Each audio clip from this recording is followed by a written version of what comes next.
এবং আবারও বলবো, যারা এই ধরনের ভাবছেন যে পার পেয়ে যাবেন, কেউ জানতে পারবে না, আপনাদের কেউ সাহায্য করতে পারবে, কেউ বাঁচাতে পারবে না, এটুকু আপনাকে বলে দিচ্ছি। উমেশকে দেখেন,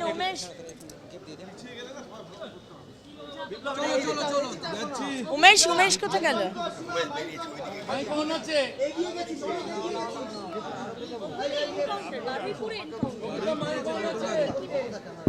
বারুইপুরের ঘটনায় আজ শুনলাম আপনাদের মাধ্যমে যে তৃণমূল নাকি এটাকে কন্ডেম করছে, নাকি নিয়ম মেনে করা উচিত, জাস্টিস এসব।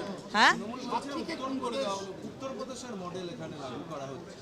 দেখুন, কেউ ধর্ষণ করেছে, তাকে ধরা হয়েছে, তাকে ক্রাইম সিনকে দেখাবার জন্য যখন তাকে নিয়ে যাওয়া হচ্ছে, সে চালাকি করে পালাবার চেষ্টা করছে, তখন তাকে মারা হচ্ছে।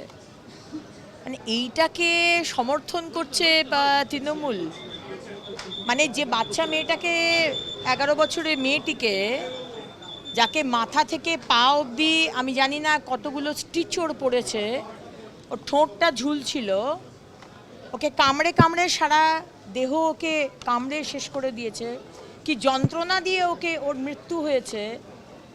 তো তৃণমূল কি এই ধরনের অত্যাচারকে সমর্থন করছে? অবশ্য এটাতে আমাদের খুব একটা কোয়েশ্চেন নেই, কারণ 15 বছর ধরে তো তৃণমূল আপনারা এটাই সমর্থন করেছেন। যাদের ধর্ষণ হয়েছে আমাদের মহিলাদের, তাদেরকে অপমান করা হয়েছে, আমাদের ক্যারেক্টার নিয়ে কাটাছেঁড়া করা হয়েছে, 8টার পর বেরোনো যাবে না, সর্দি কাশির মতো ধর্ষণও একটা জিনিস, রেট বেঁধে দেওয়া হয়েছে, অপমান করা হয়েছে। আপনারা যে এই কথাটা বলবেন এটাই তো স্বাভাবিক, কিন্তু বাংলার মানুষের জবাব দেবে, আমি সরকারের একটা দায়িত্ব থেকে এটা জবাব দেব না।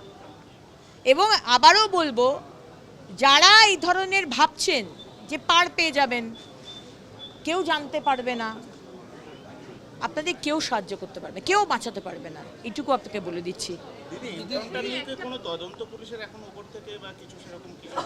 পুলিশের ব্যাপার পুলিশ দেখবে, পুলিশ তো আর আমার ডিপার্টমেন্ট নয়, মাননীয় মুখ্যমন্ত্রী আছেন, শীর্ষ নেতৃত্ব আছে, তারা দেখবে।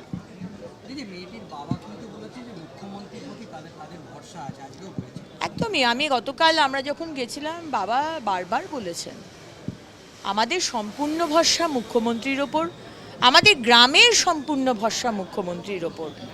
বারবার মুখ্যমন্ত্রী আমাদেরকে ফোন করেছেন, বারবার ডিজি সাহেব ফোন করছেন, আইজি আমাদের এসপি সাহেব ফোন করছেন, আমাদের কিছু বলার নেই। যেভাবে আপনারা আমাদের দেখেছেন, আমাদের সত্যি কিছু বলার নেই। সুতরাং এখন সংখ্যালঘুরা, স্পেসিফিক্যালি মুসলমানরা বুঝতে পারছে যে 50টা বছর তাদের কীরকম ভুল বুঝিয়ে রাখা হয়েছিল। অত্যাচার হলে, ক্রাইম হলে আমরা কিন্তু ধর্ম দেখব না, বিশ্বাস করুন, আমরা দেখব না আপনি কোন পার্টি করেন, আপনি কোন জাতের, দেখব না, স্ট্রেট বিচার হবে, এটুকু বলে রাখতে পারি। ওখানে প্রসেনজিৎ বিশ্বাস বলে একজনকে মারা হয়েছে, 17 বছরের ছেলে, ঠিক পাশের গ্রামে, তার বিরুদ্ধে মানে তার অ্যাকিউজের বিরুদ্ধে কোনো বার্তা আপনি দেবেন? দেখুন, এখানে আমি কি বললাম, কেউ যদি নিজের হাতে আইন তোলে তাকে ছাড়া হবে না। আর এখানে তো পাশের গ্রামের একটি 17 বছরের ছোট্ট ছেলে ফুটবল খেলা নিয়ে তার গলা কেটে দিয়েছে। আপনি ভাবছেন আমাদের সরকার, শুভেন্দু অধিকারীর সরকার, তাদেরকে ছাড় দেবে যারা এই কাণ্ডটা করেছে?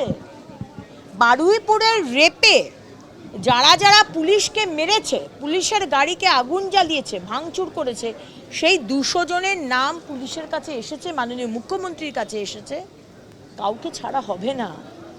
একদিকে যেরকম বাচ্চা মেয়েটির পরিবার বিচার পাবে, তার গ্রাম বিচার পাবে, অন্যদিকে সেই গ্রামেরই যারা ভেবেছে যে রাজনীতি করে, উস্কে দিয়ে, পুলিশকে মেরে আমাদের সাধারণ মানুষের, পুলিশের গাড়ি আর প্রপার্টি ধ্বংস করবে, এতদিন যা করেছেন, এবার গুন্ডা দমন আইন এসেছে, এক তো আপনাদের শাস্তি হবে, দ্বিতীয়ত আপনাদের বাড়ির যা প্রপার্টি আছে, সোনা দানা, জমি বাড়ি, সব সরকার নিয়ে নেবে। সুতরাং করতে থাকুন, ভাঙতে থাকুন, আগুন জ্বালাতে থাকুন, অন্য দিক থেকে সরকার সব কিছু কনফিসকেট করবে, এটা শিওর থাকুন। বিকাশ রঞ্জন ভট্টাচার্য বলছে এনকাউন্টার করা মানে সমস্ত পরিকল্পনা রোধ করা, লোপাট করা। রাজা বলে একজনের নাম বারবার উঠে আসছে। বিকাশবাবু অত্যন্ত সিনিয়র একজন আইনজীবী মানুষ, কিন্তু আমি জানি না লেটলি দেখছি যত অন্যায়, যত অপরাধী, তাদের হয়ে উনি দাঁড়ান, তাদের হয়ে উনি গলা ফাটান। খুব আনফর্চুনেট, খুব আনফর্চুনেট। আমি অন্তত আইনজীবী হলে আমি দেখে নিতাম যে কার পক্ষে আমাকে দাঁড়াতে হবে, সেটার অধিকার আমার আছে। যে রেপ করেছে আমি তার হয়ে দাঁড়াবো, না যে রেপিস্ট তার হয়ে দাঁড়াবো, সেটা ডিসিশন নেওয়ার আমার। সেই ডিসিশনটা বোধহয় কোথাও বিকাশবাবু এবং তার দলের হয়তো গোলমাল হয়ে যাচ্ছে। এবং আবারও বলবো, যারা এই ধরনের ভাবছেন যে পার পেয়ে যাবেন, কেউ জানতে পারবে না, আপনাদের কেউ সাহায্য করতে পারবে, কেউ বাঁচাতে পারবে না, এটুকু আপনাকে বলে দিচ্ছি। উমেশকে দেখেন,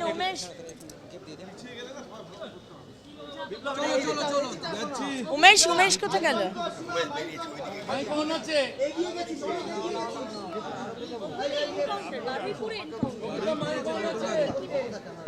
বারুইপুরের ঘটনায় আজ শুনলাম আপনাদের মাধ্যমে যে তৃণমূল নাকি এটাকে কন্ডেম করছে, নাকি নিয়ম মেনে করা উচিত, জাস্টিস এসব। হ্যাঁ, দেখুন, কেউ ধর্ষণ করেছে, তাকে ধরা হয়েছে, তাকে ক্রাইম সিনকে দেখাবার জন্য যখন তাকে নিয়ে যাওয়া হচ্ছে, সে চালাকি করে পালাবার চেষ্টা করছে, তখন তাকে মারা হচ্ছে। মানে এইটাকে সমর্থন করছে তৃণমূল। মানে যে বাচ্চা মেয়েটাকে, 11 বছরের মেয়েটিকে, যাকে মাথা থেকে পা অবধি আমি জানি না কতগুলো স্টিচর পড়েছে, ওর ঠোঁটটা ঝুলছিল, ওকে কামড়ে কামড়ে সারা দেহ ওকে কামড়ে শেষ করে দিয়েছে, কি যন্ত্রণা দিয়ে ওর মৃত্যু হয়েছে। তো তৃণমূল কি এই ধরনের অত্যাচারকে সমর্থন করছে? অবশ্য এটাতে আমাদের খুব একটা কোয়েশ্চেন নেই, কারণ 15 বছর ধরে তো তৃণমূল আপনারা এটাই সমর্থন করেছেন। যাদের ধর্ষণ হয়েছে আমাদের মহিলাদের, তাদেরকে অপমান করা হয়েছে, আমাদের ক্যারেক্টার নিয়ে কাটাছেঁড়া করা হয়েছে, 8টার পর বেরোনো যাবে না, সর্দি কাশির মতো ধর্ষণও একটা জিনিস, রেট বেঁধে দেওয়া হয়েছে, অপমান করা হয়েছে। আপনারা যে এই কথাটা বলবেন এটাই তো স্বাভাবিক, কিন্তু বাংলার মানুষের জবাব দেবে। আমি সরকারের একটা দায়িত্বে থেকে এটা জবাব দেব না। এবং আবারও বলবো, যারা এই ধরনের ভাবছেন যে পার পেয়ে যাবেন, কেউ জানতে পারবে না, আপনাদের কেউ সাহায্য করতে পারবে, কেউ বাঁচাতে পারবে না, এটুকু আপনাকে বলে দিচ্ছি। পুলিশের ব্যাপার পুলিশ দেখবে, পুলিশ তো আর আমার ডিপার্টমেন্ট নয়। মাননীয় মুখ্যমন্ত্রী আছেন, শীর্ষ নেতৃত্ব আছেন, তারা দেখবে। মেয়েটির বাবা কিন্তু বলেছে যে মুখ্যমন্ত্রীর প্রতি তাদের ভরসা আছে, আজকেও বলেছে। একদমই। আমি গতকাল আমরা